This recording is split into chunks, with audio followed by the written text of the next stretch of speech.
For the longest time, I don't think we as society have been dealing with negative emotions. And this year, there have been three great books that have come out. I've been lucky to have each of the authors on the podcast, but it started with Dan Pink and The Power of Regret. And then Susan Cain wrote a great book, Bittersweet, another a masterpiece just like her last one.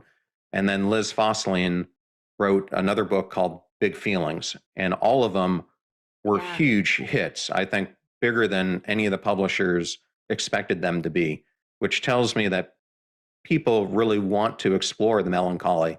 They want to explore the feelings that they're having and look at them not as a negative thing, but as something that can help them grow. So, something I was wondering is if you look at the power of regret, how does regret impact our ability to communicate and collaborate with others? I think all of this for us, John, is about meaning making. So we can say that we're judgment making machines, or are we meaning making machines? And when we reflect on our lived experiences, on our regrets, on what has really motivated us and made us who we are, and we take that moment to plunge deep. And when we plunge deep, we're going to hit melancholy. We're going to hit sadness. We're going to hit regret. Humans were more wired negatively than joyfully. So joy is a choice. But when we really take a look at that and say, what was meaningful that happened to me or to another, I can attach to that. I can begin to look at it and reflect in a way that says, what's next for the future? What's next for today? And I think that Daniel Pink was really smart to say, we have to get over that old adage and saying, which is no regrets. It's no, stop, look at what happened and see how that made you who you are and how it can propel you forward. I wanted to add on to that when we're with someone and we don't agree with them, we don't understand their lived experience, we don't understand how or why they're showing up in the world the way that they're showing up, something is deeply at stake for them.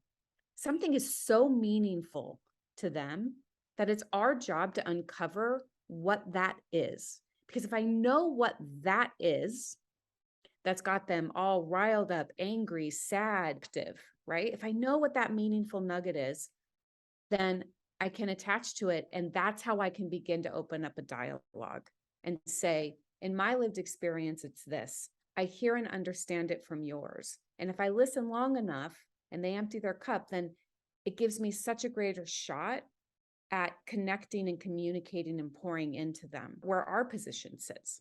So it's not just about showing up and listening for listening's sake. It's about then how do I open up that dialogue to speak my truth too? But first, I got to travel to theirs. And what's their meaningful nugget? What's the regret? What's the choices they made that led them to this way of being? Yeah, it's really interesting. If the listener hasn't read his book, he goes into 4 different types of regret that are in there. And when he starts going through it, I think all of us can identify with the 4 different ones. But there are so many coaches out there, and I have to admit myself, who used to say, let's create a no regrets life. But really, what does that mean? All of us, if we really think about it, have regrets.